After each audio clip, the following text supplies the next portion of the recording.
say, well, why would we listen to this woman? What does she know about the military and or history or war? But it's been a long. Well, it's just such.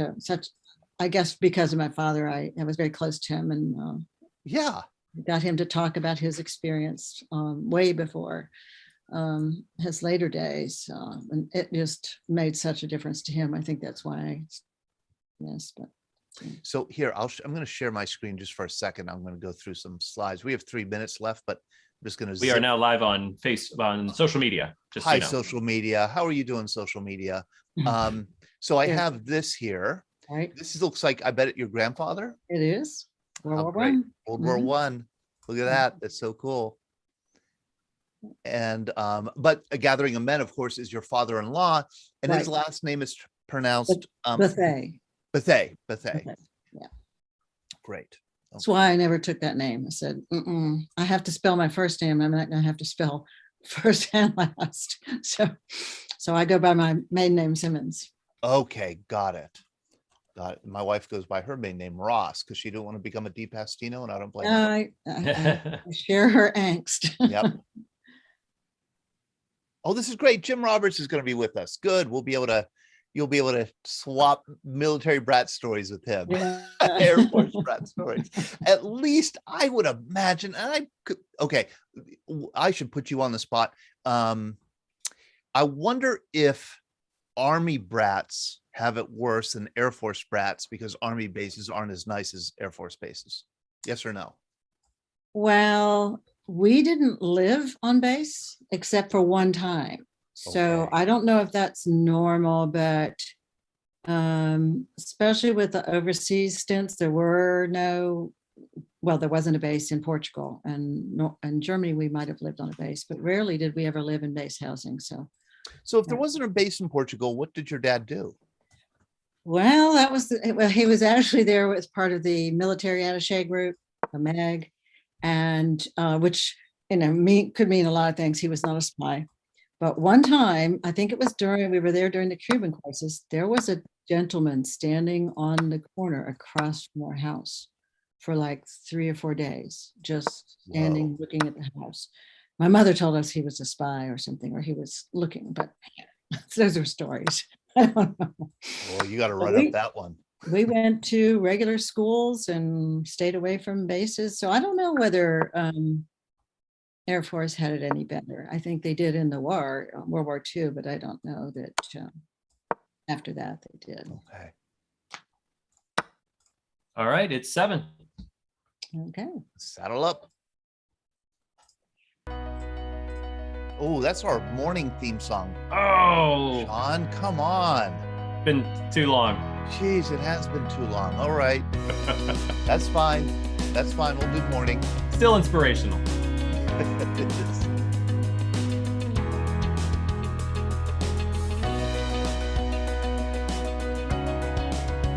see some familiar faces. Good.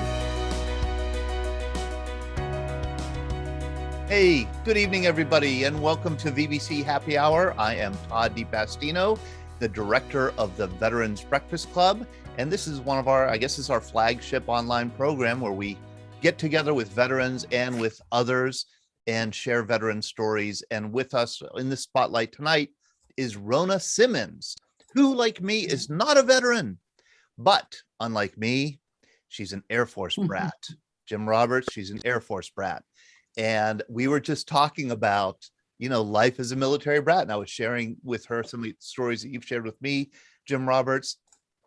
So Rona, before you were 18, how many places did you live?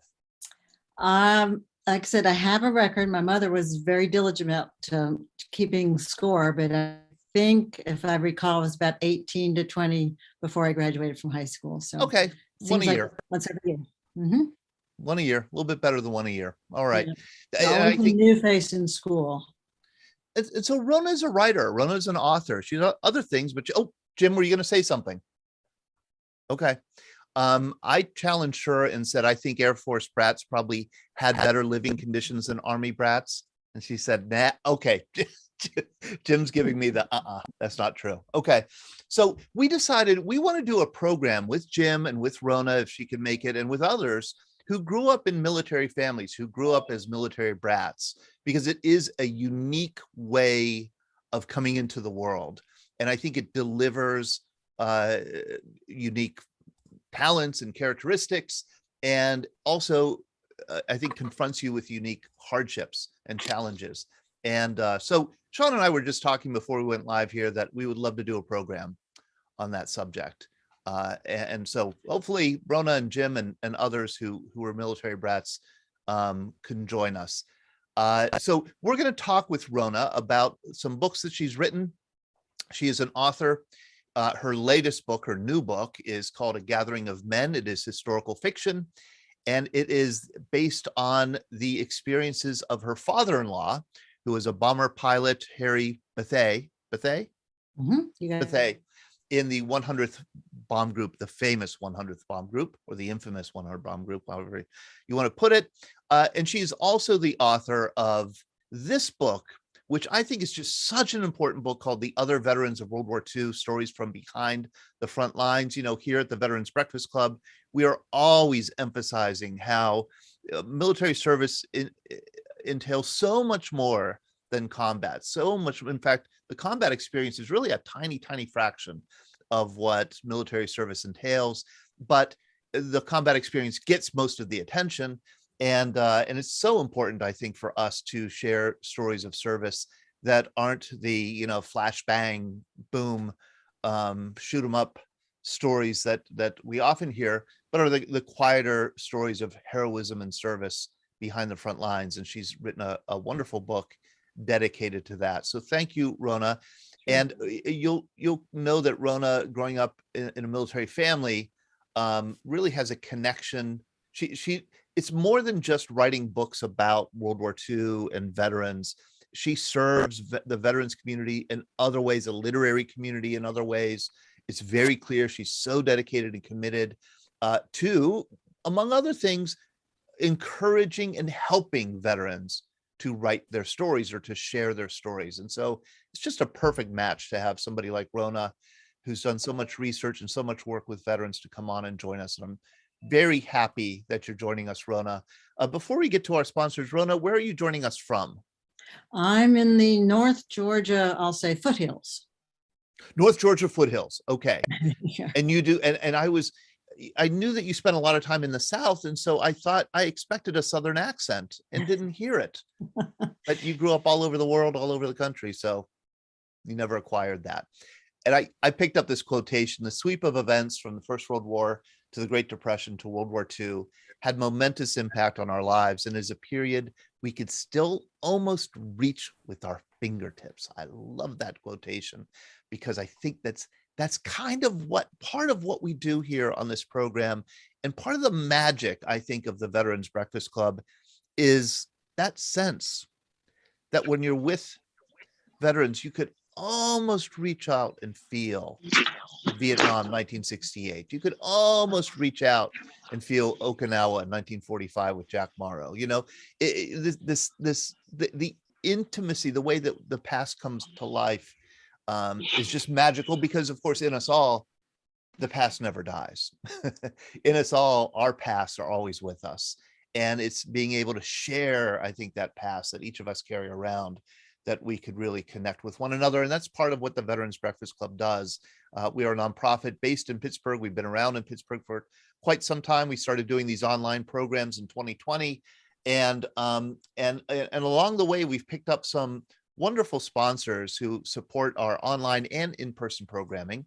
One of them is D&D Auto Salvage and Metal Recycling. They are a local Pittsburgh company here. They've been around for 40, 50 years, because it was in the 70s when they were created as a small junkyard. And now they are an auto salvage and metal recycling facility. They have a total commitment to their customers. They specialize in serving individuals and companies dealing with manufacturing, demolition, construction. They have 2 state-of-the-art facilities, one in Tarentum and one in Lawrenceville. And you can learn more about, get a quote, learn more about what they do at dndautosalvage.com. That's dndautosalvage.com. We want to thank them very much. They're just such stalwart supporters of ours. And I'm just grateful. I'm grateful to them, and I'm grateful to Tobacco Free Adagio Health. Their support of our programs is a real kind of, the money comes with it. Money does change hands, but I think it's more than just like a transactional thing. It's understanding that of the importance of what we do. And I do hear from them, both Tobacco Free and D&D, about if they watch the programs, and they really appreciate the work that we do, the missions, the mission that we have, the veterans who come on and share their stories. They believe in the mission, and in turn, I really believe in the mission of Tobacco Free Adagio Health, which is to encourage people to quit smoking, to educate people about the hazards of tobacco, and to advocate for policies that will create healthier environments for us all wherever we live, play, and work. Their quit line, I think, is popular and should be. It's 1-800-QUIT-NOW, where you can reach a counselor that can help you walk you through your effort to quit tobacco. 1-800-QUIT-NOW, and you can learn more about Tobacco Free Adagio Health on their website, tobaccofree.adagiohealth.org, tobaccofree.adagiohealth.org. Okay. Three more announcements. Here's one announcement. We have a magazine. We publish quarterly. We are getting our new magazine out. We're putting it together, I should say, to send to the printer in the next 10 days. And it'll be our summer edition, summer 2022 edition. We put a lot of effort into it. We want these stories to reflect some of the diversity of those who have served in the military, both in terms of time and background and heritage and ethnicity and race and men and women, every branch of service. So we put a lot of effort into it. We do send it out for free. We don't charge for it. And one of the reasons is this is our main method of advertising. This is how people find out about the Veterans Breakfast Club. So, for example, I was just talking to Don Nemchek, who's on tonight. We are meeting, Sean is going to meet Don tomorrow and deliver 150 copies of the magazine to him, because Don spreads them around the region. And it's wonderful. This is how people, learn about the Veterans Breakfast Club. So what I'm going to ask is, if you don't get this in the mails because we don't have your address, we would love to send it to you in the mail. And number two, no matter where you live, if you reach people, if you go to libraries, if you go to VFWs, if you go to retirement communities, if you go to conferences, whatever it is, schools, if you want copies to distribute, we are happy to send you a stack of magazines to distribute wherever you want. It helps with our circulation. Quite frankly, we're able to report circulation numbers to advertisers that are good, and it helps to get the word out about the Veterans Breakfast Club. So that is my plea to you. Please contact me if you're interested in magazines, one or more copies. You could email me at todd@veteransbreakfastclub.org. That's todd@veteransbreakfastclub.org. We also have a podcast called The Scuttlebutt that Sean Hall hosts. Sean, we just had one released with these two wonderful women. Tell us about it. Yes, I'm super excited by this because it's the beginning of season 6 already of the Scuttlebutt. Kids Rank is based in Chicago. Their mission is to provide stability and support for military-connected children by nurturing social and emotional growth through connection, leadership, and community service. They are very passionate about military kids of all eras, and it shows whenever you speak with them, and just how much they love these kids and the programs that they have built for them. In fact, we have hopefully a collaboration coming up with Kids Rank that we are going to be helping them with, that I have so much more information to share with you whenever the time comes. But to start, if you haven't heard about Kids Rank, this is the best way to find out about them. Go to our website. I'll put the link in the chat here, and make sure you watch this podcast, because Kelsey on the right and Moki on the left, they're wonderful, really, truly wonderful. And they, Kelsey was within a military family. She was married to a Navy veteran, and she went through the whole lifestyle and talks so highly of it. And we get into it because we talk a bit about how it seems like, as a civilian myself, like military kids kind of get the bad hand dealt to them. Like they have to move around everywhere, but none of them would trade it for anything. Exactly. So it's so amazing to me. So watch the interview. It's fantastic. And there's so much more to come with season 6. But this is a good place to start if you've never watched the Scuttlebutt. Thank you, Sean. So I see Jim Roberts and Rona both nodding that they would not trade it, being a military brat. Not that we want to spend tonight talking about military brats, but can you give me a quick answer as to why that is? How did you benefit from it? Rona, we'll start with you. Well, I think for one, it developed a lot of independence because you don't have that sort of social network that we knew back when of, friends that you'd grow with, people you knew from grammar school, junior high school. You are forced to rely more on yourself and what you can make happen. And you have to learn how to make friends very quickly and be able to move on. And that breeds a lot of independence, I think. How about you, Jim Roberts? What do you have to say? I echo what Rona said. You're basically on your own. Playing by yourself is pretty much the way you grew up. And the other thing I think I said in mail to you is it's also the devil you know. Give me Vietnam over the open plains of Iraq or Afghanistan any day. I'd rather walk through the jungle. I can't imagine living in an environment where everyone knows everything I've done since I was born. Everyone's a fresh face. When I look at that. I tell the story. My mother-in-law lived in the same place for 70 years, and when she looked at someone, she saw a whole family tree. I can't imagine. I can't imagine having that kind of background looking at people. I just don't know that world. So yeah. I would not trade it. It was, given all the lousy bad housing, it was still an interesting and good way for me to live. Even the Air Force, you get bad housing, huh? My father was a sergeant, and when you show up at an Air Force base, there's no base housing. You got to get on a list, and there were a lot of people. My father called them feather merchants, which in his world was not a good word. Who were willing to build substandard housing and rent them to you. Free. The roaches were free for incredible prices, and you lived like that until you could get on the base, if you could get on the base. We are back to in-person events again. Also, Jim Roberts, I don't know if you will make this one, but we have a breakfast coming up on Friday, May 6th in Penn Hills. If you live in the Pittsburgh area, would love to have you join us. I think we should have a nice crowd out. Julia Parsons said she's going to make it. I don't see Julia with us here tonight. Jim, I don't know if you will. Bob Book, I don't know if you will, but I hope you could try to make it. You will, Jim. Good. Thank you. Very good. All right. Yeah, it should be a wonderful breakfast. It'll be good to get together again in person here. That's Friday, May 6th in Penn Hills.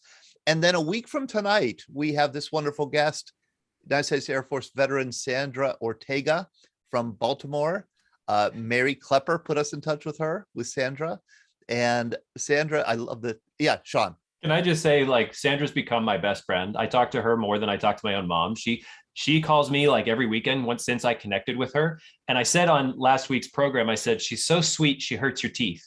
And a lot of people hadn't heard that phrase before. I was kind of interested, but Sandy is so sweet. She's really wonderful, has an incredible story, and is so excited by our organization and excited to come on the program next week. I'm really excited to interview her. Sandra, on July 4th, 1958, became the first Black woman to be directly commissioned as United States Air Force officer. July 4th, 1958. That's quite something. So she's lived, and she went on to have an Air Force career, but also to do much more as a civilian on behalf of the Air Force and military families in the military community. So I look forward to this conversation with Sandy next week. And I'm just going to look around the room before we go further and dig into our conversation here with Rona. Does anybody have anything they want to announce? Anything they want to share? Rick, you put something in the chat here. Tell us what you put there. Well, I just mentioned that Julia gave a wonderful program to Shaler students at the Heinz History Center on Friday. She's amazing. Julia Parsons, 101-year-old Navy Wave codebreaker. is one of our national treasures who lives right here with us in Pittsburgh. She usually joins us on Zoom. I heard that she was going to be doing a presentation as Warren Goss also, I believe, was there, right, Rick? Warren, Julia, Ryan All, and Gordon Lamb. Oh, how great. For their various eras. How terrific. Yes, and Julia is going to be on stage for the PBS Memorial Day extravaganza in Washington, D.C. And I asked her if she needed a chaperone. She said, no, bug off, kid. So I won't be able to go there with her, but yeah, that's terrific. Thank you. Thank you, Rick. Anybody else? Anybody else have anything? Linda Grimm? Hello, we don't normally see you. I think you're Don Grimm also, so good to see you. Hey, Bob Book, how are you? I'm great, Todd. I just have something I want to add. I'm not being braggadocious, but for years I volunteered to be work a water station at the 16-mile marathon. So yesterday, this guy comes running down the street. He's going on a Veterans Leadership Conference, Charlotte. I said, you got to get onto the VBC. He turned around and said, I know all about it. I am. Good. I'm trying, every opportunity I have. Thank you, Bob. Thank you. Yeah, harass those marathoners. Brad Washaball, how are you doing? You made it back from your camping trip, huh? That's right, and went out with a family outing out in western North Carolina to Maggie Valley, which is the same time the motorcycle clubs are all having a gathering. So I'm well in tune with what a Harley sounds like going up and down a country road. Good. But kudos to everybody that ran the Pittsburgh Marathon, half marathon. I understand that's a great race for people to run, and it's well known in the running community. And glad to see all the support. I've run it a few times coming back home to Pittsburgh, and it's fantastic. The support from the crowds, no matter where you are in Pittsburgh, is fantastic. It was pouring down rain. Do they cancel the race? You just quit if that happens? No. How about in Marine boot camp? Do they you take the day off if it rains hard? No. But the one year I did run the Pittsburgh half marathon, they had the bomb scare. It was right after Boston, and they diverted the race at the end. It happened after me, but my family is really concerned because they rerouted the people. There's a big backup, but that was a few years ago. So, but no, organizers are usually prepared for most contingencies, but weather's the wild card, of course. Weather's a wild card. Yeah. And Bob Book. I watched the news last night. Ron Smiley, the weatherman, he was the weatherman for the marathon. And he said they were monitoring very closely lightning strikes. Right. He said if a lightning strike hit anywhere within an 8-mile radius of Pittsburgh, they would stop the race and cancel it. He said they were striking just outside the 8-mile limit. There was like 3 of them. So it kept on going. It was pouring. Okay. And I did hear rumbles of thunder, and I'm serious about this. I was being what we in Pittsburgh call a jag off a few minutes ago when I asked if they cancel boot camp for rain. But seriously, what if you're out on the rifle range and there's a lightning strike around? I mean, what happens then, in basic training boot camp? I imagine that there must be strict rules, right? Yeah, they'll cancel training. They'll postpone it. Lightning, heat, they take precautions like that. Okay. Of course. They'll just move you inside and you do 5,000 push-ups? Yes. Okay. Bob Book. Hey, Todd, I've got a trivia question for you because my brother, we're from Pittsburgh, but he said, does anybody know what a Pittsburgh toilet is? Because we were talking about being in a primitive surroundings and the Pittsburgh toilet came up. And I said, I have never heard of a Pittsburgh toilet. And, I was enlightened. I learned something new all the time. Mary Klepper just emailed me about the Pittsburgh toilet and said there's a Baltimore version. Mary's with us. She may be busy, but yeah, I'm busy, but I'm listening. Okay. And it was our Pittsburgh toilet was near our steel mills, which I think that's interesting because that is something our 2 cities have in common. Yeah. Who wants to enlighten? And then I promise, Rona, we'll get right to you. But but toilets so interesting, Todd. Yeah, we've got to get this Pittsburgh toilet thing settled. Don Nemchek. I don't know. Yeah, Don and Bob, Don, you go first. Pittsburgh Toilet. Colonel, the Pittsburgh Toilet is generally a commode down in the basement. It stands alone. Oftentimes when the mill workers would come home, they'd still have some dirt and grime on their clothes or whatever. They'd go downstairs and have a head call, and this way they wouldn't have to foul the upstairs bathroom, etc. So it's a standalone commode that generally sits in the basement with a bare light bulb above it and maybe some magazines around it. That's it. Bob Book. We had a Pittsburgh toilet in our basement that I had taken out and capped. And what Brad said, there was the light bulb hanging down. Our house is over 100 years old, by the way. And so we had to take it out. And one thing I wanted to tell you about lightning strikes. When I'm on a golf course, I follow Lee Trevino's reasons for getting off the course. And he said, what you do is you take a 1-iron out of your bag and you run off the golf course holding it in the air as high as you can, because even God can't hit a 1-iron. That's a good one. Yes, the Pittsburgh Toilet, a real thing. It does go back to this work. Leo West. Leo, unmute yourself, Leo, please. I still have one. I have one too. I live in a 1919 house, but it was walled in. But it was, that's originally it was a Pittsburgh Toilet right by the furnace.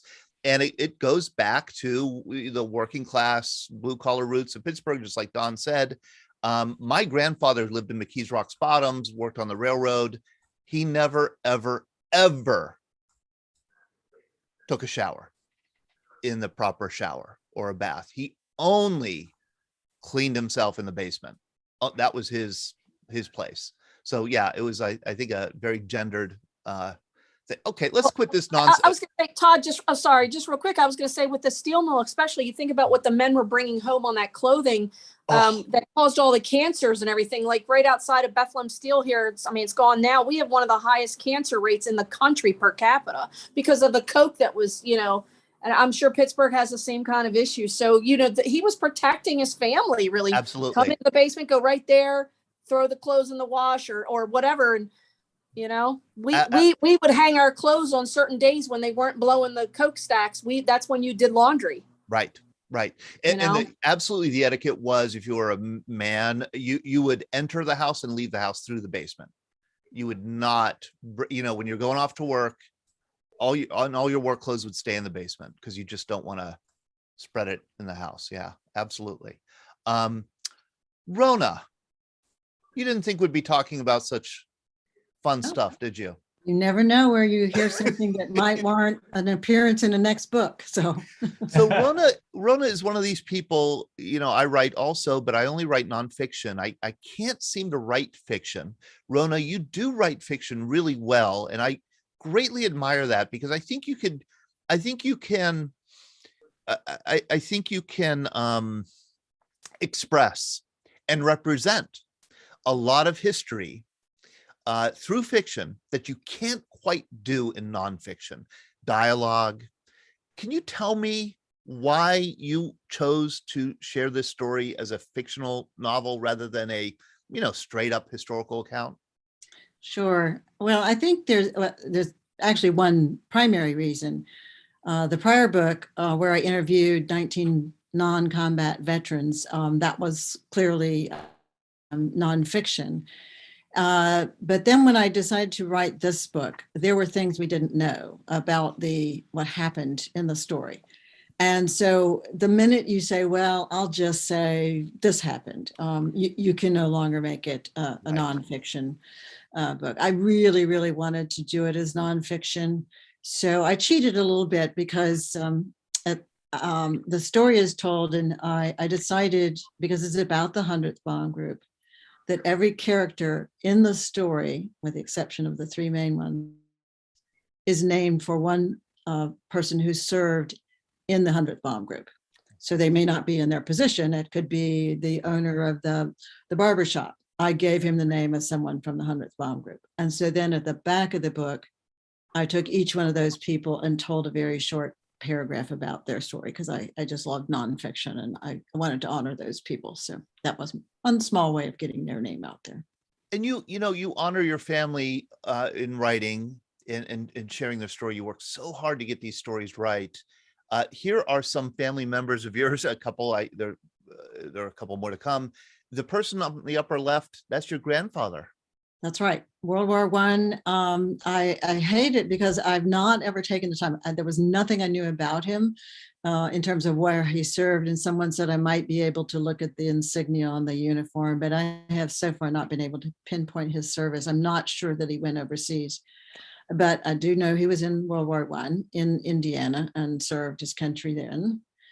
The gentleman to his is my father, who was a lieutenant colonel, well, retired as a lieutenant colonel in the Air Force. That's him by his P-38. At the bottom left of the screen, he was a P-38 fighter pilot flying out of North Africa, escorting bombers into Europe. And years after the war, I think it was on the 50th anniversary of the Second World War, I finally got him to sit down because so many people lose their family member. And I don't know why, but we just never asked. I think if you grow up in the military and you're always in the military, the fact that your father was in the military, you didn't bother to ask. I mean, he was in the military, so he was in the military in World War II. But I sat him down and we talked and we went through every one of his missions. And I tell this story. He had never spoken about it. Not that he didn't want to, it's just that no one asked. And so we got out his old folders, and like I'm sure some of you have, and of course they're crisp and brown and frayed at the edges at this point, but he started looking at first mission. He'd say, that one, he said, it was raining cats and dogs. I mean, all of a sudden this total recall came forward. And he said, yeah, I flew with John A. Smith. And he was adamant about keeping these middle names. But we went through, and what I thought would maybe be a couple-hour conversation turned out to be days. And so he really remembered that. But later, when I wrote something else, I asked him for some more information about his family, and he said, "Oh, we didn't do anything special." And that I just said, "How could you were a P-38 pilot? You got shot at. You shot other planes down. How can you say you didn't do anything special?" But that's what he did.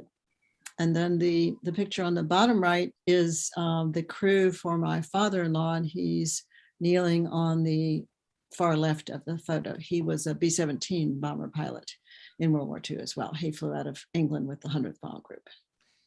Okay. And that's Gathering of Men is inspired by his story. And that in the handsome guy in the white uniform is my husband, much younger than today. He was in the Navy, as you can tell. And actually to the far right, you see those helicopters. I will say, of course, with my grandfather in World War I, my father in World War II, the Marine there in the center is my brother-in-law, who was a pilot in the Vietnam era. The young man in camouflage is my nephew, who was in the Iraq War. And my husband was Vietnam era. He volunteered to go, but they didn't take him. So he served in another war you probably haven't heard of, the War for the Moon. Those helicopters, one of them was one he flew to rescue the astronauts when they came back from one of the missions. Oh, that's cool. I gave him his own War for the Moon, right? It's the invasion of the moon. And we invaded and they came back. So, and then. Can I ask you, is your husband around, still alive? Yes. Okay. We'd love to have him come and share that story. Don't encourage him. He would. Oh, so good. He's a talker. We like that. Oh yeah. That's good. Okay. And the top right is my mother, who I always say she was in Indiana and far too vain to be a Rosie. But she did agree to model holding a canister from one of the artillery shells they were making in Indiana. I think it was the 100th shell that they made. So she did her part, a small part. But oh, how great. And you were very close to your dad, it sounds like. Yes. Oh, that's so neat. Oh, he lived to be 97. He lived to be 97. Oh, what a gift you got. Yeah. I also find it fascinating that you met this man, Jack Smith, who was a Navy World War II veteran and also an artist. And you Right. got to know him very well. I did. I was actually trying to think about what the next book I was going to write was going to deal with. And I was at a book signing in a bookstore, and that's a picture of Jack and me at that bookstore. And he sat down next to me. He was 93, I think, at the time. And I happened to notice these paintings on the wall, and they were signed by a guy named Jack Smith. And I said, are those your paintings? And they were incredibly detailed scenes of World War II. And it turns out he had painted these iconic images of World War II long after the war, after he came back and became a commercial artist. And so he had 45 of them. And I say this, he was 93, and there might be some 90-year-olds on this call, but I turned to him and I said, well, Jack, you ought to collect all of these paintings and put them in a book. Well, you don't say you ought to put them in a book to a 90-year-old unless you are willing to put them in a book for him. Yeah. So, so we did. I actually went on a Kickstarter GoFundMe, because here's a complete stranger I just met an hour ago when I told him this. And so I said, well, if I can raise the money and if I can be your co-author, we'll put this book together. And we did. And you it did. became book Images from World War II. And How neat. yeah, there's some incredible, they're done in black paint. It's not ink, with a brush that had like 3 or 4 hairs in the brush, very fine. No rulers, no guides, no nothing, just sort of freehand from images that he had collected of different war scenes from the newspapers. And unfortunately, Jack passed away last week. So Last week. Another one. Yeah, just a week ago. He was 97, I think. Oh boy. Oh, darn it. But it's a lasting tribute to him. So yeah, there's some great photos. And I think many of us would immediately recognize the image on the right, which is of this Marine on Okinawa, kind of an iconic photo from the Battle of Okinawa, Marine. Yeah, one thing we did was when I talked to him about reproducing these, of course, you can reproduce a drawing if you like, but I wanted to make sure that they were in the public domain. So I actually researched every one of the photos, trying to find out the story behind the photos. And so we ended up being able to actually identify some of the people that are in the different scenes throughout the book. And this gentleman actually was crossing to go get more ammo for his unit, which was, I don't know, 100 yards away. So he made this trip to pick up the ammo, come back under fire. I think he crossed something like, I'm going to say over a dozen times. It may have been well more than that. I can't remember offhand. He went back and forth and was never caught in the crossfires. Amazing. So, wow. Yeah. So it was great fun to do that. So while I was talking to Jack and working or thinking about this book during the GoFundMe, I met a woman who lived in Atlanta named Jill Lyons. And we started talking about her father's experience. And her father was Pete Peterson, who's the gentleman pictured here in his younger days. And then as an older man, he had was deceased at this point. This was 2016. But she shared a lot of his memoirs with me and some of his photos. He was with the Quartermaster Corps. And I guess maybe I'll tell you how far I've come, because one, I didn't know what the Quartermaster Corps was back in 2016. But I started researching his story and understanding. He was he graduated from high school. He lived in Texas, and he had been a baker or for part-time work during the summers in Texas. And when the war broke out, he volunteered and said, I don't care what I'm going to do. I'm not particular. I'm just going to go down and register. Well, he learned very quickly that he was going to be with the Quartermaster Corps. And of course, they do many things, as you well know, one of which is they provide bakery services to the troops. So he said, well, that must be what I'm going to do, because they saw a bakery on my past history. Well, it turns out he wasn't. He was assigned to graves registration. And again, I knew absolutely nothing about what that meant. And I did a lot of research. I watched the training films actually for the graves registration people, because at this point I decided I was going to write something about veterans like Pete. And so I really dove into it and read his memoirs.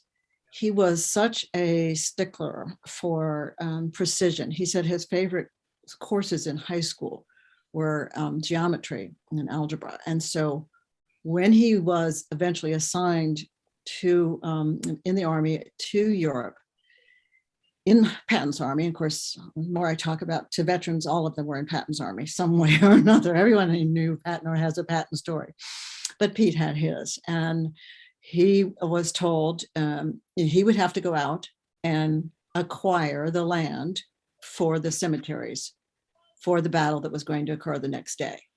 So he and his men would follow behind the troops that were going into combat. And they would say, all right, we're going to be fighting over there and we're going to need a cemetery over here. And Patton was very clear that the cemeteries that Pete and his men were going to construct not be visible to the men going to and from battle. He didn't want them demoralized by that.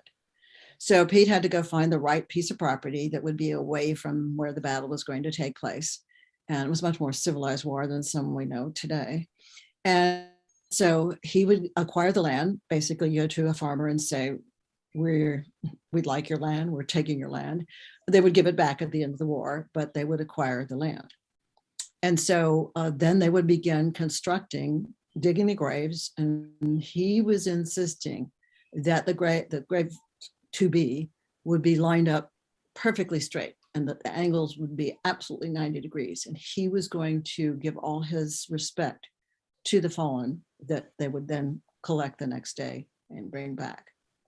And I don't know if the group knows, but there were 350 cemeteries in Europe at the end of the war. I know we think of the Normandy and a few of the others, right? But there are actually 29, I think, worldwide today, and they had to consolidate from the 350 at the end of the war. So families were allowed to, given the choice after the war, to have their son or brother or father's remains returned to the US. Those that were left had to be disinterred and then moved to one of the 29 existing cemeteries, which meant Pete's troop had to have identified the bodies and know exactly where and which grave each of these men were so that they could be collected and that their tombstones in their ultimate place of rest would bear those names. So it was a horrific job, as you can well imagine. I mean, we don't think, they identified everyone with rare exception, and they're not identifying, as you can expect, full bodies. They're sometimes parts of bodies, and they might have their dog tags, they might not, but it was to him and his troops credit that they were able to do this. And there's apparently during the war, those in graves registration, the commanders or the officers were allowed unlimited cigarettes and whiskey for their men. And Pete said, I'm taking very good care of my men. Yeah. Sure, they had everything that they could take advantage of for the horror that they had to witness. So what horrific work and what important work to the families of the fallen. Yeah. And who's going to do it? Somebody has to do it. Absolutely. It's just, and it's one of those things, Rona, where, you heard this story and you realize, here's a story that you don't hear about often, or a reality, I should say, of warfare that you don't hear about. Digging graves, preparing a cemetery for the battle that's going to happen the next day. Is one of the stories that inspired you to do the other veterans of World War II? Right. After hearing that, I realized how little I really knew about the war. And so Jill allowed me to include her father's story. That was the first one. And I began looking for other veterans who served behind the lines. So I did that. Actually, luckily, I found them in over a period of about 6 months. and some through friends, word of mouth, some veterans groups that I belong to, met them. And it was interesting because I had to qualify them up front. I was not going to do a combat story. And, but if I found someone who was in non-combat and I sat down with them, I said, I will include their story in this book. I will not spend hours with a gentleman and then say, well, gee, thanks, but it's not interesting enough. I said, it's up to me to Right. find something interesting. You bet. To be able to tell it in That's this book. you bet. Yeah. Right. So And there are yeah. the 19. Mhm. Well, one thing, Rona, this is like a conversation between you and me, two non-veterans, but one thing I think that struck me early on working with veterans is that when you serve in the military, you learn early on that your work is important and other people depend on you. And one vet put it to me this way: I never felt like I did more important work than when I was in the Army. And he didn't have a high level position, but it was that sense of mission and purpose and like your role in the larger team is just something that's instilled in you. And then when I think you go to war, you see it.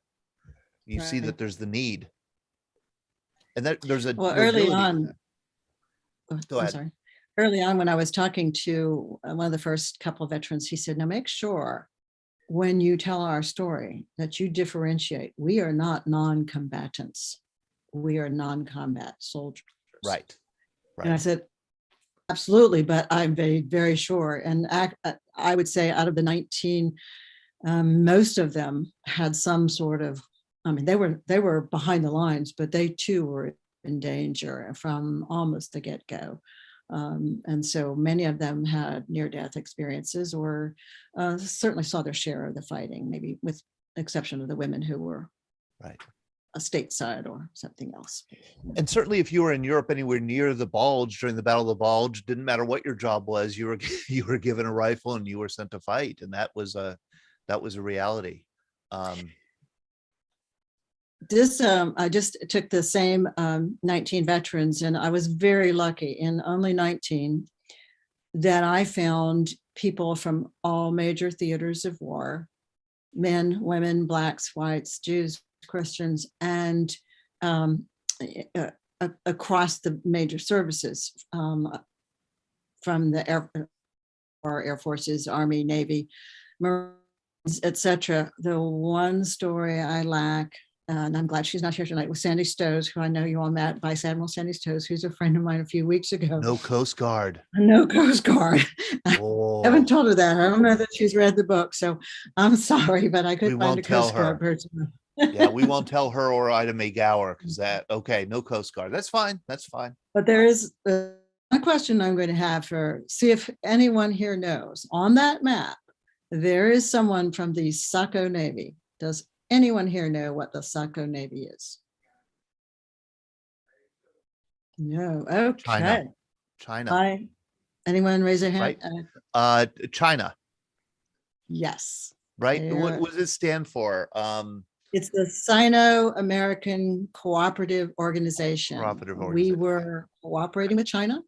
These were the Navy personnel, 3,000 men we put in China, way behind the lines in, I think 13, maybe it's more than that, I've forgotten now, camps spread across China who were essentially spies and guerrilla trainers for us. They were instrumental in actually capturing the weather, because they were in China, and we can't think of it. We can't put ourselves in the same place today, but because the weather moved across the Pacific coming out of China, they would be the first to know if there was going to be a major cyclone or hurricane, whatever. So they were responsible for transmitting the weather back to the Pacific Fleet. And so they did a lot of things. And most people have never heard of the Saco Navy. So if you watch Jeopardy, you now can answer the question. Yeah, the Saco Navy. We had one Saco veteran join us over the years, Rona. His name is Guy Tressler. You could find an interview with him on our website, Guy Tressler from Pittsburgh. Yes. Fascinating person. I'm still in touch with his son. Yeah, Guy Tressler. He's the one who taught me the only stuff I know about the Saco Yeah. Saco Navy. So yeah, wow, wonderful that you did that research. And then here is your father-in-law, and he became this is a bit of an enigma to me. He became, I guess, the inspiration or the starting point of Gathering of Men, your novel about the 100th bomb group and a crew. Tell me what inspired this research that you did. Well, after finishing the other veterans of World War II, I decided I knew I was going to write another book, and I thought, I really don't have to go so far afield to find a World War II story. I had my father-in-law, who was this bomber pilot, and we knew very, very little about him. He had died at the age of 47 when my husband was in his 20s in college, and so he had not. His mother had remarried, and all of his records were gone. We did have this one folder, like I'm sure some of you may have, tattered, tied with those manila folders with 25 copies of everything hand typed from World War II, and that they were, I guess, supposed to went along there and from station to station, but it had very little information in it. And we then decided to try to do some more research and find out what happened to him, because the one thing we did know was that he did not finish his missions. Right. So we were very intrigued to find out why and what happened. He had joined up to fly. He realized his dream that many men were not able to do, and became a pilot.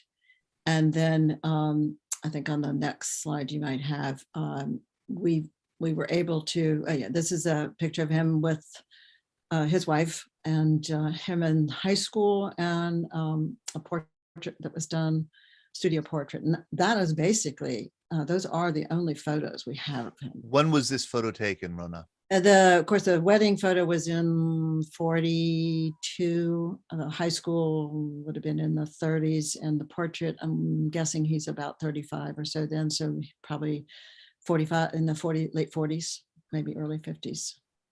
And as I looked at these two pictures, this and this, and before and after the war, I was trying to guess how many years apart they were taken, and I was thinking maybe 10 years. They look like two different people entirely. Yeah. Well, he was the war impacted him greatly.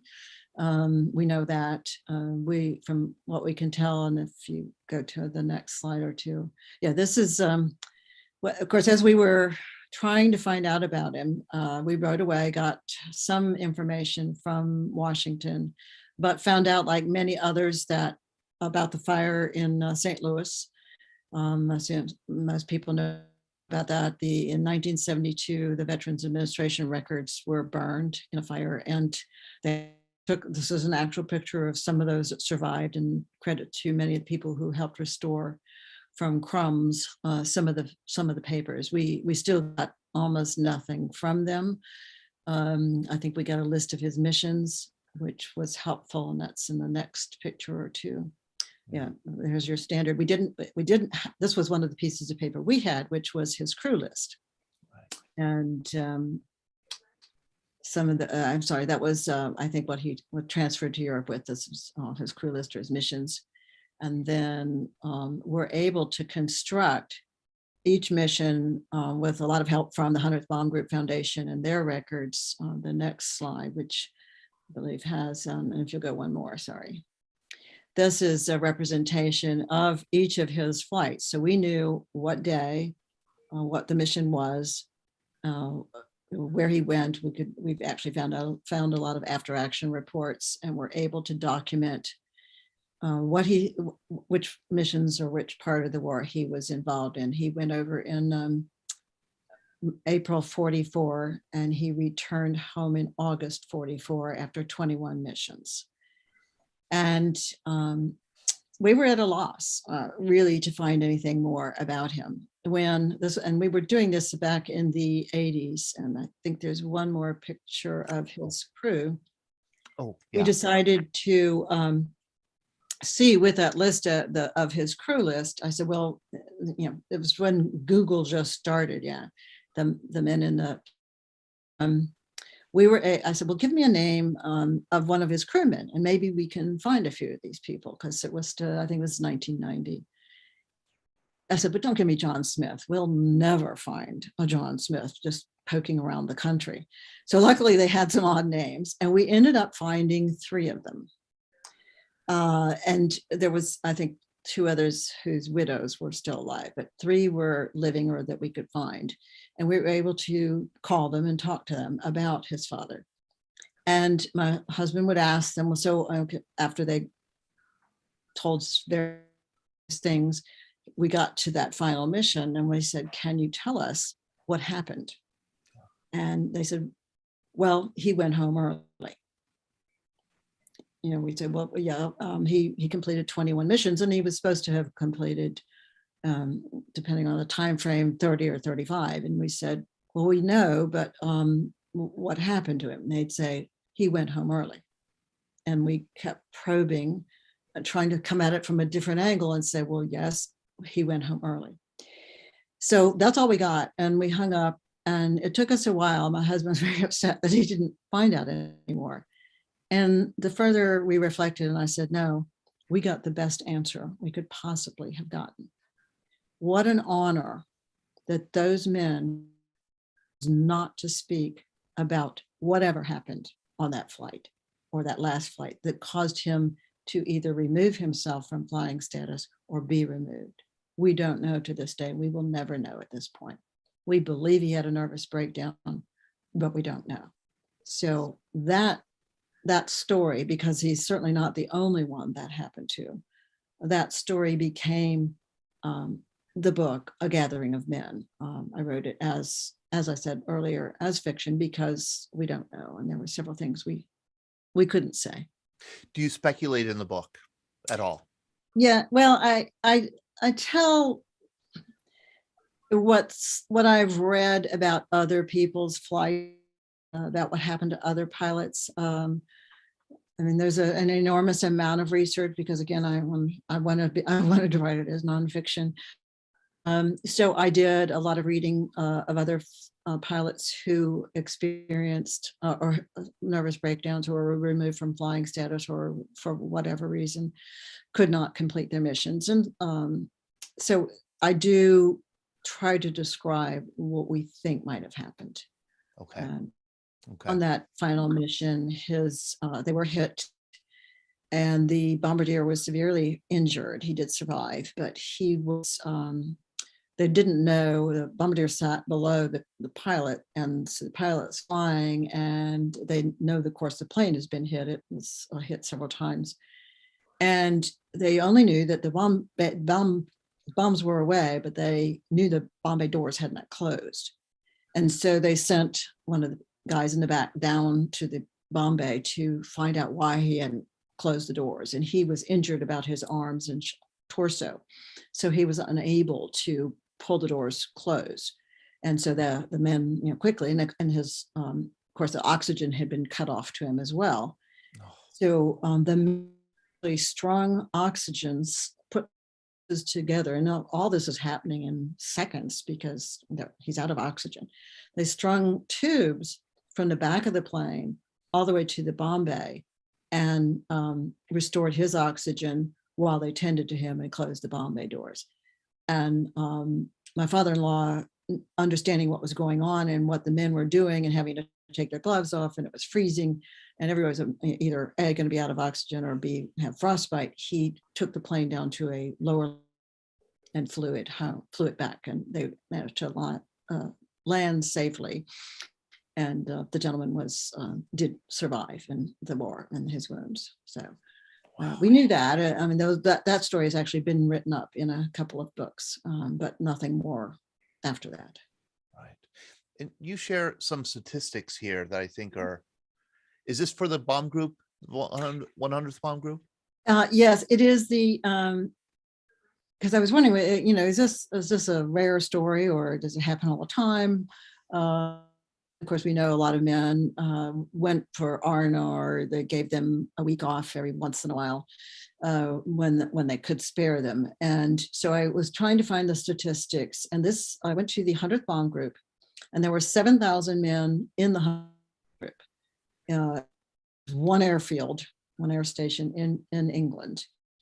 And of the 4,700 totals, almost 5,000 were on the air crews. The rest were ground crewmen or one sort or another. And down the left-hand side, you can see there were 500, in that 4,700, there were 500 pilots, 500 co-pilots. Now this is over the course of the year of the war on that airfield. So obviously not all of them are there at the same time.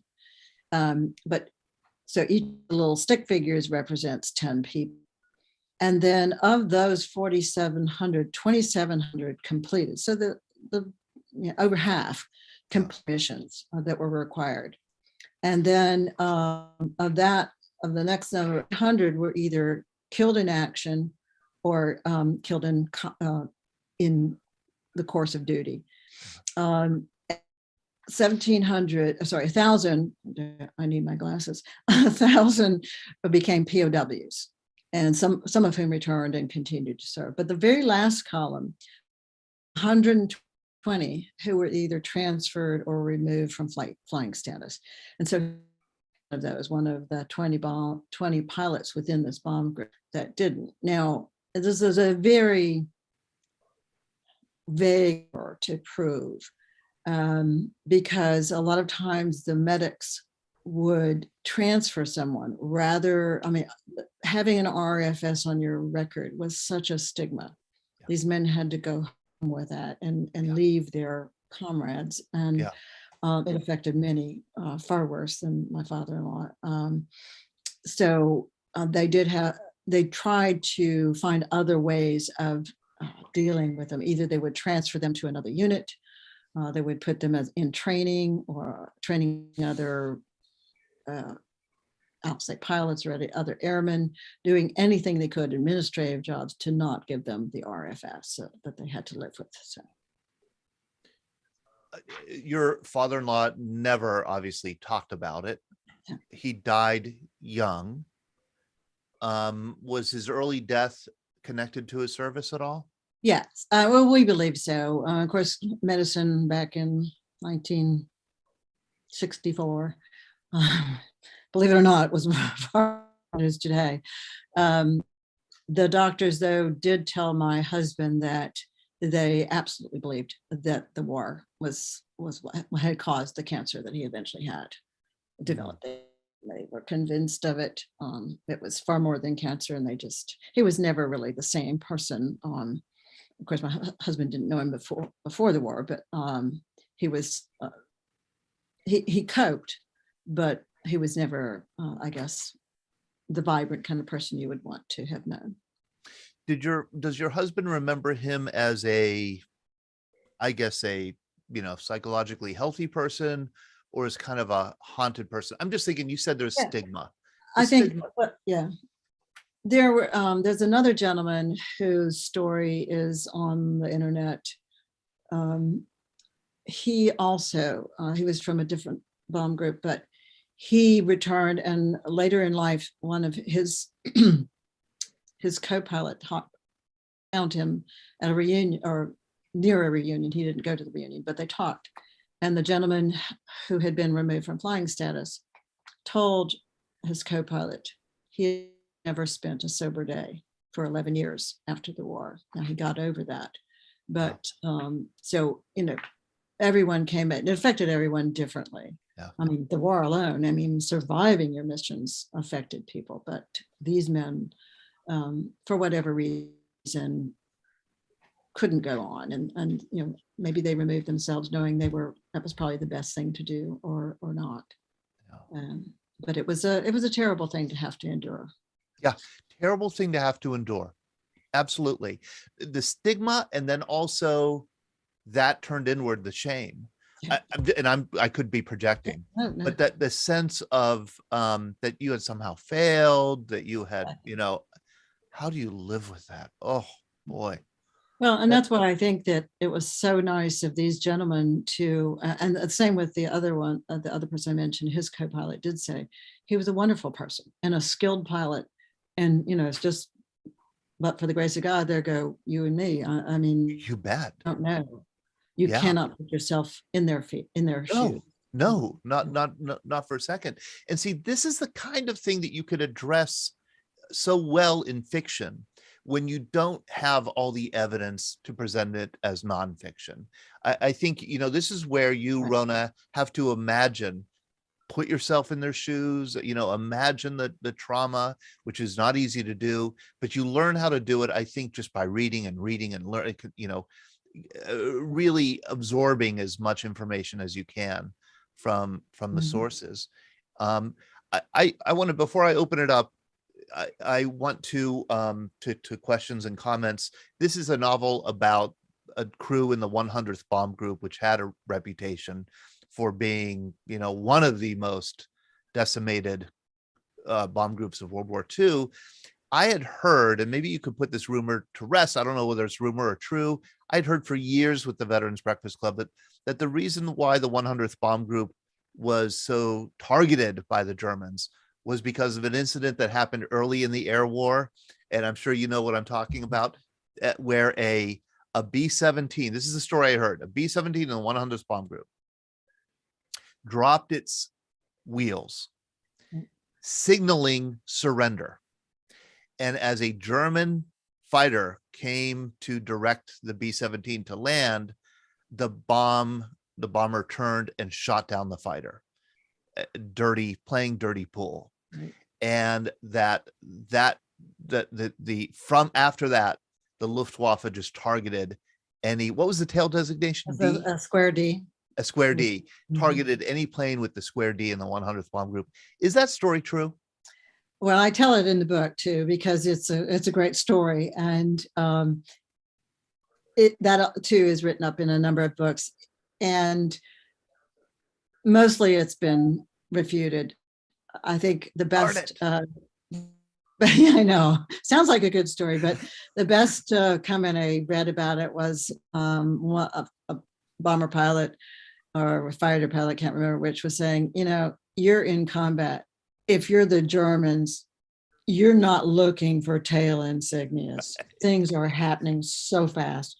Right. You go for anybody. You don't say, oh, hey, you don't have any gas or enough gas to stay, for more than 20 minutes or an hour, whatever it is. You're not holding your fire, wandering around the skies looking for an insignia. You shoot down whoever you come up against. So they've said that's not true. It's a great story, but it is a great story. And I think I at one point taught my World War II classes that story as truth. So you could revoke my history license. That's okay. Let me open it up to people in the room who want to talk about the novel, maybe the story of your father-in-law, the 100th Bomb Group, the air war over Germany. Any kind of comments or questions here for Rona? Julia Parsons has joined us. I just want to say hello to Julia. Hello, Julia. I heard you were a star on Friday. Hey, Tom. I doubt I was a star. We heard firsthand that you were a star. Oh, well, that must have been from one of the men who spent all day helping me get up and down. Yes. Okay, so let me, I have and Julia, please, but I don't want to end the program without us, if you don't mind, posing to the room a question that you asked me in an email recently about Victory Day of the program for Russian audience. Okay. Yes. We'll get to that. But to those of you who do you have questions for Rona? Comments? I know Rona has more to share, but okay, Bob Mizwa. Todd, I was just thinking, remember during World War II, they decided to do a lot of daytime bombing, which resulted in a lot of bombers being shot down. And I was wondering if that B-17 group was the one that took all these losses because they were sent out for daytime bombing versus nighttime bombing, Right. And took its toll. Actually, when we went over, of course, the RAF was doing all of the bombing that they were doing before we got there. And when our planes arrived, there was some consideration about whether we would work jointly. And it turned out they continued the nighttime bombing. And we did, I'll say all, most all of the daytime bombing. So they left that, thank you very much, to us, and we did all the daytime bombing. So all the B-17s, I mean, there might have been a night flight whenever, but our air, whether it was the 100th Bomb Group or any, they all did the daytime bombing. So they get up at 3 a.m. and in the plane, 9-hour flight, back that afternoon. And yeah, they were subject to, I mean, obviously the radar wasn't what it was. It didn't even really exist at the early part, and the fighters would be able to spot us as well as the anti-aircraft artillery from the ground in the day. So it was much more dangerous. Bob Book and then Jim Roberts. Bob? Hi, Rona. I have 3 questions. The first one is, do you know what base your father-in-law flew out of in England? Yes, it was Thorpe Abbott's. And in this, it's southeastern, eastern England. There were 150 different air stations in England that we owned for a while. So all crowded down there in the southeastern portion. But yeah, we visited it actually 20 years ago or so. Yeah. Thorpe Abbott. Does it still exist as an airfield? No, I have a tiny piece of concrete from the field, but there is a control tower there and a museum, and they do a great job keeping the memory alive. And Bob, what was your other question?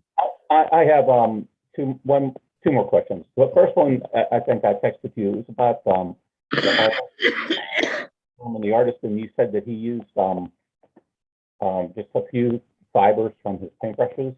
Is that can that be equated to something like George Seurat, the pointillism? No, it's just what it created a very fine line. He actually, when Jack, when the war ended, when he was still in the Pacific, and so they brought them to some of the islands, and they left them there until they could bring everybody back. And he was assigned to work for a guy who made signs for the crates that were going back home. And he worked there, and he taught him how to paint like this. And some of the paintings, like I said, are incredible, with just a straight line down the page without a ruler, just very thin paintbrush. He painted much more after the war, and then some oil paintings and different things, but obviously a very incredible talent. And my last question is about you, and I want to know about your writing discipline. Do you write every day? Good. Well, after the research is done, I tend to write maybe 5 days a week. I do 4 or 5 days. It just depends. But the actual initial writing of a book, I think I'll say goes pretty quickly, in the sense that you can write a book in about 90 days. You would not show it to your dog or cat, but you can have a book in that amount of time. Then the hard part starts, and that's where you rewrite and rewrite. Now it takes 6-9 months, and then more research. And then you can never rewrite enough. Thank you. Sure. Thank you, Bob. Jim Roberts. I just want to say, this was my father's B-17. He flew out, he was the crew chief. Okay. And he was based in England and Northern Africa. You mentioned the daytime, nighttime. My father had nothing good to say about the British. What his claim for nighttime bombing was they didn't want to get shot down. That's right. And because they wouldn't fly in the daytime, it forced the Americans to fly in the daytime. Now, I guess he didn't talk much about his tour. In fact, I know very little about it. But that's one of the things he did say more than once, that they just wouldn't fly in the daytime. Can I ask a dumb question before we get to Brad Washabaugh? Daytime, nighttime. This was very controversial. I think the British, they were bombing at night, which meant that there was going to be less accuracy in the bombing, that they were, there was a target in Berlin or wherever, and they were just going to drop their bomb payload somewhere over the city, and it did hit residential neighborhoods. I wonder if the daytime precision bombing was actually more precise, or whether was there a big gap between how precise the bombings were, because you would think that in the daytime there were so much more dangerous missions that they might be, thrown off course or interrupted somehow. I don't know if anybody knows the answer to that, which was more. I know if one was precise. more accurate. Of course, Yeah. we ended up with the Norton bomb site, which is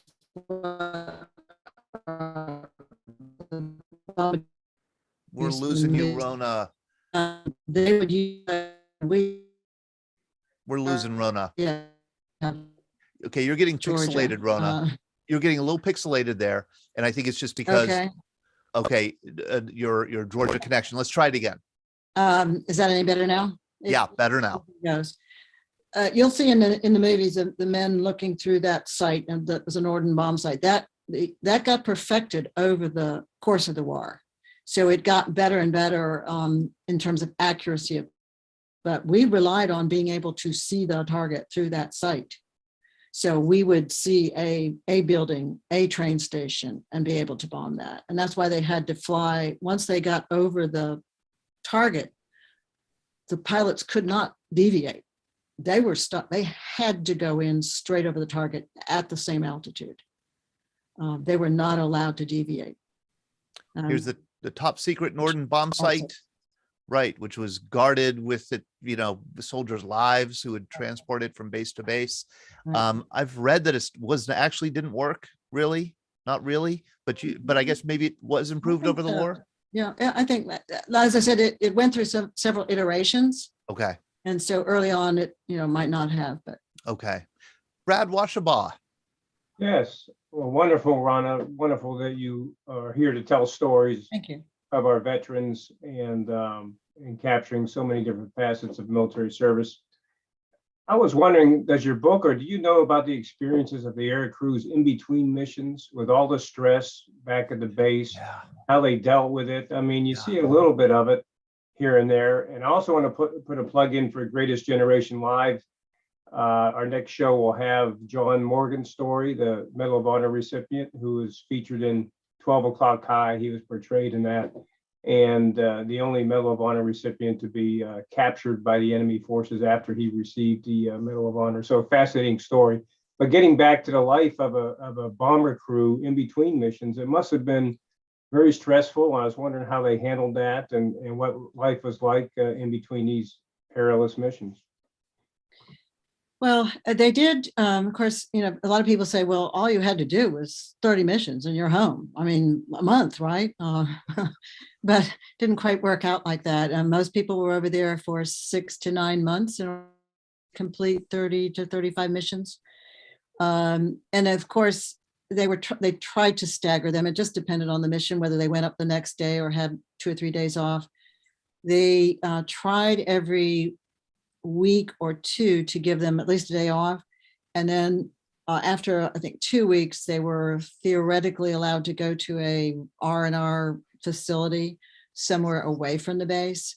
They went in, got to take their uniforms off, wear civvies, eat well, play golf, tennis, amazingly, and then they would come back. But in between, they also had practices, whether it was for the gunners or for the pilots. But there's a lot of, I'll say, joking around time. I mean, my father talked about going to the beach in Libya in between flights, and you can't even imagine doing things like that. But they did. They'd go over to Italy, depending on Concord. Now the guys in England were stuck in England, but they would go to London. They would go to the bars. They had parties. They had dances on the base. They had the USO. So we did a lot for them, but still, the day you don't fly, the guy who shares a bunk in your barracks doesn't come home. So even if you get away for a day, you never know what can happen. So I'm sure there was a lot of alcohol consumption. They had bars in town. They went to the pubs in the English villages. A lot of them went to English families, invited them into their homes and gave them home cooked meals. whatever they could do to kind of break the monotony or break the terror and pretend like they were home. Carol Popchalk, would you mind unmuting yourself? You put an interesting comment here in the chat. Sure. Yeah, Carol. Yeah. When I was doing research into my cousin Frank Ladisick's a career with the 15th Air Force in the Balkans campaigns, I ran across several references to the Norton bomb sites and the importance, that they played in that campaign, but also how important it was to do the daylight runs. They were plagued by really horrible weather a lot in the early months of that campaign. And in that sense, the daylight flights were considered a little bit safer to get started. Now, they were more risky because it was so heavily armed by the German defenses in the Balkans that you were easier targets. But they did point out that the daylight runs were more successful. And I ran into more than one hint that for whatever reason, the British were given more of the nighttime runs. They didn't. I don't think they had as strong a force in that theater, and couldn't risk as many of their planes in the daylight runs. But yeah, the daylight runs were definitely cited in many of the things that I ran across as more successful. More successful, the daylight runs were. Okay. Mm-hmm. And more harrowing. Yeah, they described the daylight and the nighttime as kind of a 1-2 punch. The American pilots would go in and try to pummel the area, and then while the people on the ground were trying to clean up, the Brits would come in at night and hit them again to the best of their ability. So it was like a 1-2 punch strategy. Right. In the Balkans. Bob Book. I just wanted to interject that I had just finished reading a book called Lost Airmen. And one of the things when these guys were shot up and going down, the first thing they did was they got the Norton bomb site and threw it out of the plane, especially into the water. Right. And that was one of the most important things, and then they left. Right. I want to emphasize Rona's blog here. You should go to ronasimmons.com because she has a lot of material on her blog. I mean, it's, part of it is promoting the book, but a lot of it is just really interesting reading. I mean, your website, part of it is promoting the book, but a lot of other stuff here is really interesting, including the blog. And I highly recommend that you go to it. They're so well written. Rona, you must be a really fast reader. Here is her quick review of 10 of her favorite books on China. I haven't read one of them. Not one.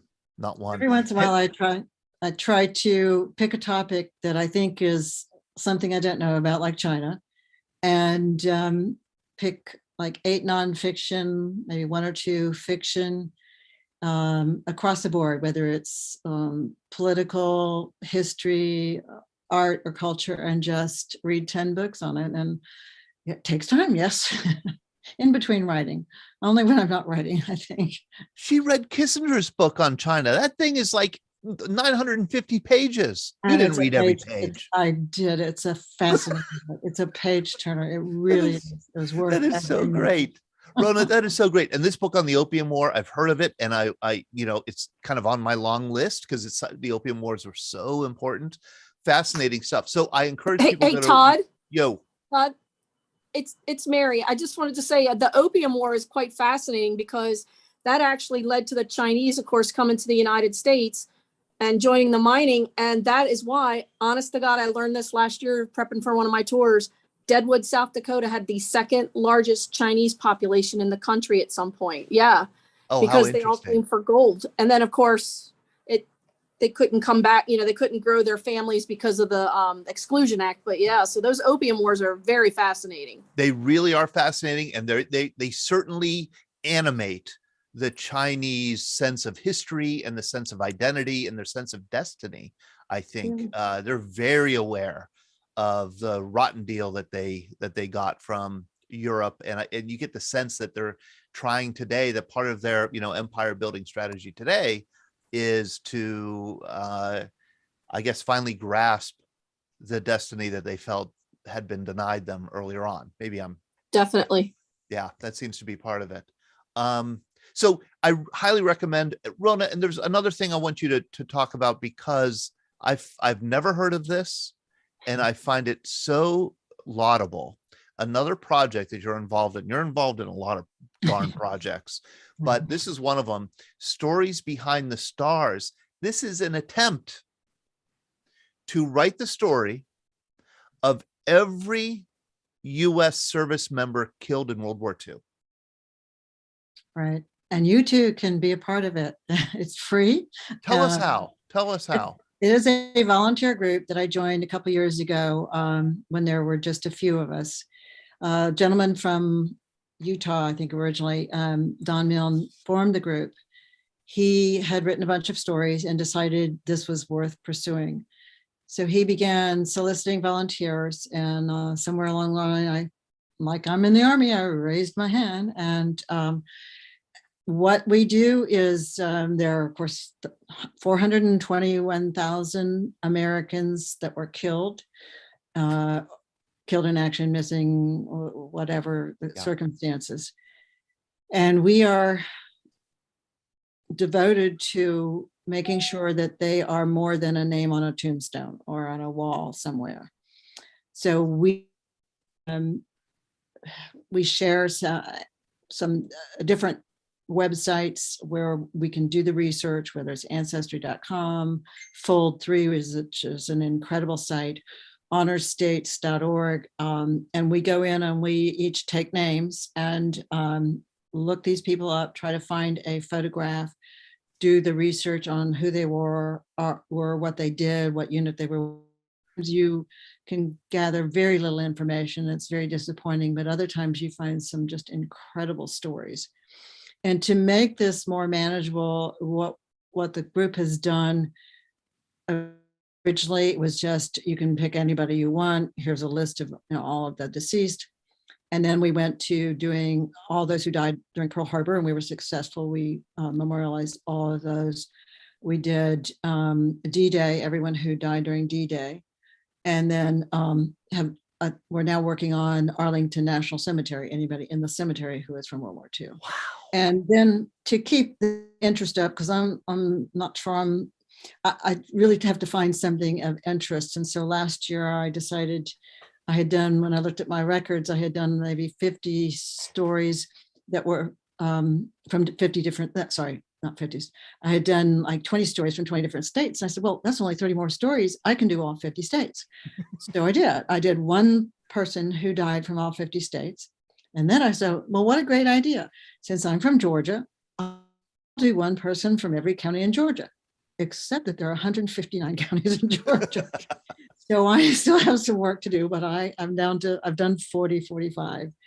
And it's just a fascinating exercise. And I did all of the Georgians that were on the USS Indianapolis. So you can kind of dive into one incident and learn so much about it that it's personally rewarding, and you feel like you're really doing something. And he has now 150 volunteers. Some people only do one story or two. And we are, I think we're somewhere around 20,000 stories. So we have a long road ahead, but our goal is to do it all by 2030. So we're hopeful that happens. And Rona, what a wonderful project. Absolutely wonderful project, because that does, for those who are involved in the project, it transforms those cold numbers into flesh and blood people who didn't get to live the rest of their lives. And it also, I think, is just a reminder to those who aren't involved in the project about the real sacrifices that are made by those who serve. Thank you so much. How can people get involved in it? Anyone I would like to do it. And it takes about, once you learn kind of that, and it's not there's some training videos that give you access to all of the sites. So it's a little bit of a curve to learn how to do it, but it's not, it doesn't take that much. It takes about 2 hours to write a story. So all you have to do is go to storiesbehindthestars.org.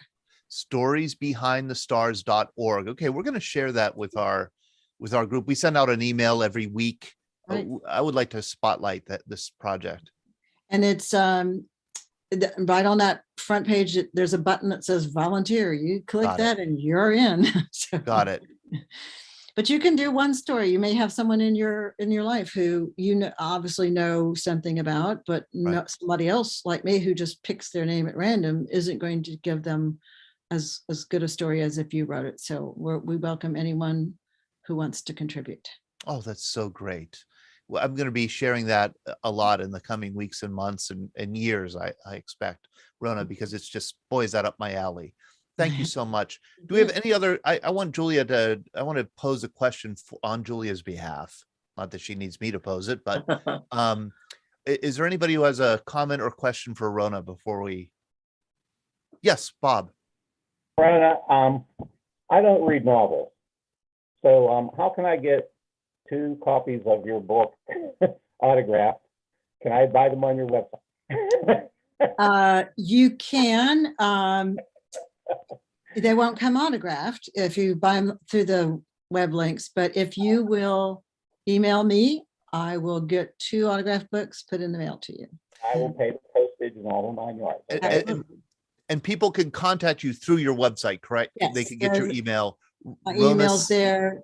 And you can put it, I can put it in the chat if you like. It's Rona_Simmons@bellsouth.net, but I will put that in the chat for everyone. And anyone has any questions, or if you can't figure out how to get on the Stories Behind the Stars, just let me know, or need some help in that regard. I'd be happy to. What a privilege it is talking to you tonight, Rona. Thank you so much for the Oh, my time you spent pleasure. with us and for the work you do. I think you have to be a little bit more of a salesperson, though, and really push your book. You're kind of like low key about it. It's a wonderful. Too, Todd. And she should write more. Yeah, you should write more. What are you doing talking to us? You should be get back there. Start writing. I had to give up some research today for the next book. Visit my website. There's all kinds of promotion. I promote myself all day long, so it's a pleasure not to have to do that. Good. And my website I'm putting up now as well. RonaSimmons.com, RonaSimmons.com. Sorry, I mean, yeah, I didn't. Oh, Simmons. It's Simmons. Oh, it's that's a mistype. Sorry. Like I said, I need my glasses. There we go. There we go. Okay, Rona Simmons. Hey, so Julia Parsons got an invitation from Alexander Gonchov. Is that his last name? I think that's his last name. He's a retired Russian colonel in the Russian army. He's been on Veterans VBC Happy Hour before. He's a very patriotic Russian. Full stop.